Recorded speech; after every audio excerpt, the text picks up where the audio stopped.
Assalamualaikum warahmatullahi wabarakatuh. Selamat sore, salam sejahtera bagi kita semua. Sebelumnya perkenalkan, nama saya Rana Syarifah Ramadina dengan NPM 1707101900012. Saya merupakan salah satu mahasiswi dari program studi sosiologi Fakultas Ilmu Sosial dan Ilmu Politik Universitas Padjadjaran. Dalam video ini, saya akan memberikan penjelasan mengenai kemiskinan melalui perspektif sosiologi. Namun, sebelum membahasnya lebih lanjut, saya akan memaparkan terlebih dahulu mengenai apa itu kemiskinan secara umum. Menurut Surjono Sukanto, kemiskinan merupakan suatu kondisi di mana seorang individu tidak dapat memelihara atau merawat dirinya sesuai dengan taraf kelompok yang ada di sekitarnya, serta tidak mampu untuk memanfaatkan tenaga mental maupun fisiknya untuk kepentingan kelompok tersebut.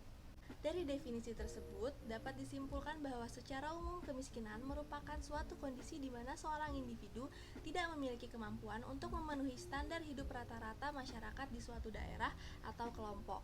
Kebutuhan dasar tersebut mencakup makanan, pakaian, tempat berlindung, pendidikan, dan kesehatan. Kemiskinan merupakan masalah sosial yang paling sering terjadi di dalam suatu kelompok masyarakat.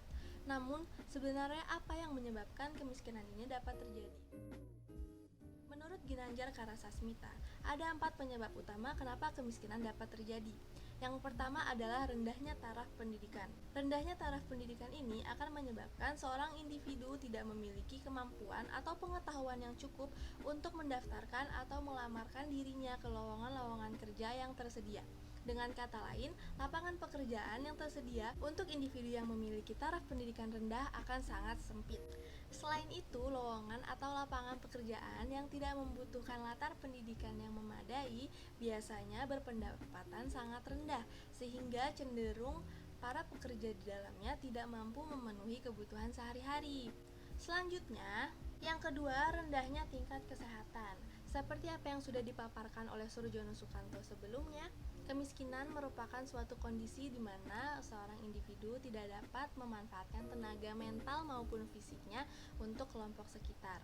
Nah, rendahnya tingkat kesehatan ini sangat berpengaruh pada daya tahan fisik, pikiran, serta prakarsa seorang individu, sehingga sangat berpengaruh dengan taraf kemiskinan. Yang ketiga, ada terbatasnya lapangan kerja. Jumlah lapangan kerja yang cenderung lebih sedikit dibandingkan dengan jumlah angkatan siap kerja menyebabkan banyak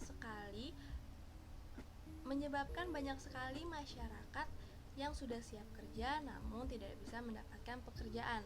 Tanpa adanya pekerjaan, tentu saja individu tidak akan menerima pendapatan dan tidak mampu untuk memenuhi kehidupannya sehari-hari. Yang terakhir adalah kondisi wilayah yang terisolasi atau sulit terjangkau. Hal ini sangat berpengaruh pada tingkat kemiskinan di suatu daerah karena wilayah yang terisolasi atau sulit terjangkau akan mengalami ketertinggalan terhadap perkembangan teknologi, kesehatan maupun pendidikan. Padahal, ketiga hal tersebut merupakan hal yang sangat krusial untuk seorang individu meningkatkan taraf hidupnya. Nah, setelah membahas tentang penyebab terjadinya kemiskinan, sekarang saya akan membahas mengenai jenis-jenis dari kemiskinan itu sendiri. Yang pertama, ada kemiskinan absolut.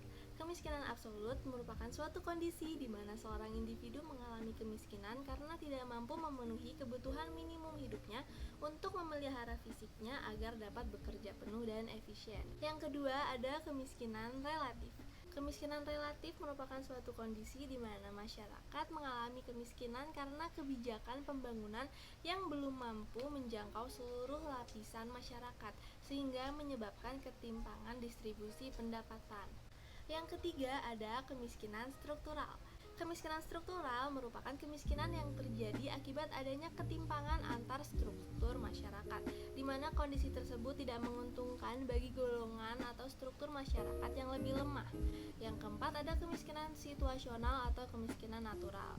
Kemiskinan ini terjadi di daerah-daerah yang tidak memiliki sumber daya alam yang cukup atau memadai, atau berada dalam keadaan yang kurang menguntungkan sehingga daerah tersebut mengalami kemiskinan.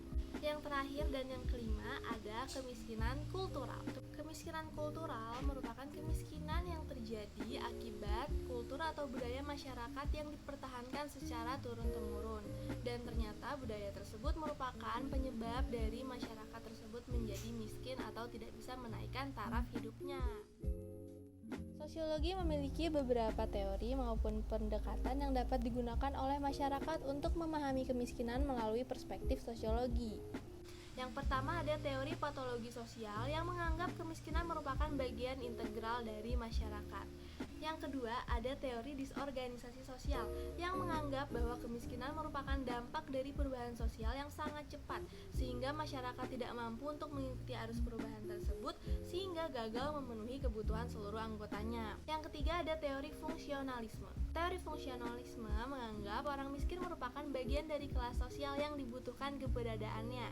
Dengan kata lain, masyarakat menganggap keberadaan orang miskin itu dibutuhkan karena ada beberapa pekerjaan yang hanya orang-orang miskin saja yang mau mengerjakannya. Sehingga keberadaan orang miskin di masyarakat dianggap merupakan suatu kebutuhan.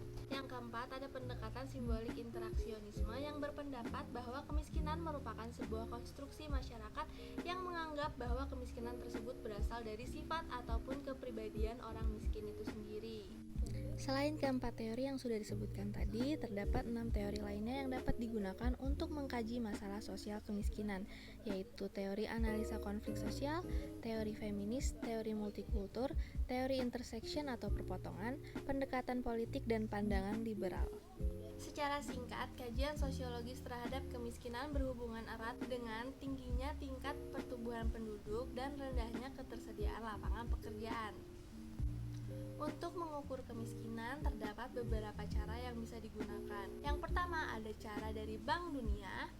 Bank Dunia mengukur kemiskinan melalui penghasilan per hari dan membagi kemiskinan menjadi dua jenis, yaitu kemiskinan absolut dan relatif, di mana individu yang menerima penghasilan kurang dari $1 per hari termasuk ke jenis kemiskinan absolut, dan individu yang menerima pendapatan kurang dari $2 per hari masuk ke jenis kemiskinan relatif. Lalu ada cara dari BKKBN.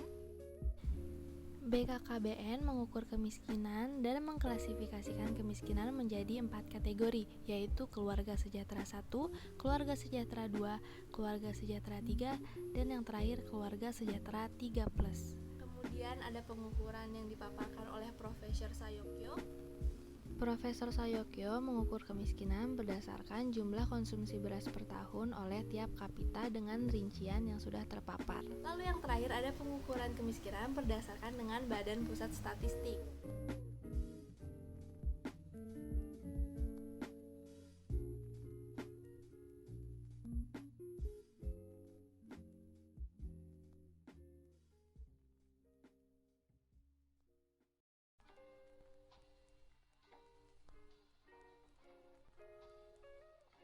Dari pengukuran-pengukuran kemiskinan yang sudah saya paparkan tadi, menurut saya terdapat salah satu masalah krusial yang harus segera ditemukan solusinya. Karena pengukuran kemiskinan yang dapat kita lakukan hanya dapat menentukan kemiskinan melalui aspek ekonomi saja. Sedangkan seperti yang sudah dipaparkan oleh Surjono Sukanto mengenai definisi kemiskinan sendiri, merupakan kondisi di mana seorang individu tidak dapat memanfaatkan tenaga mental ataupun fisiknya untuk kepentingan kelompok. Hal tersebut tentu saja dapat terjadi melalui berbagai aspek dan tidak hanya aspek ekonomi saja. Sehingga pengukuran kemiskinan menurut saya perlu dikembangkan lebih jauh lagi agar kemiskinan yang ada di tengah masyarakat dapat terukur dan diketahui secara menyeluruh, tidak hanya melalui aspek ekonomi saja.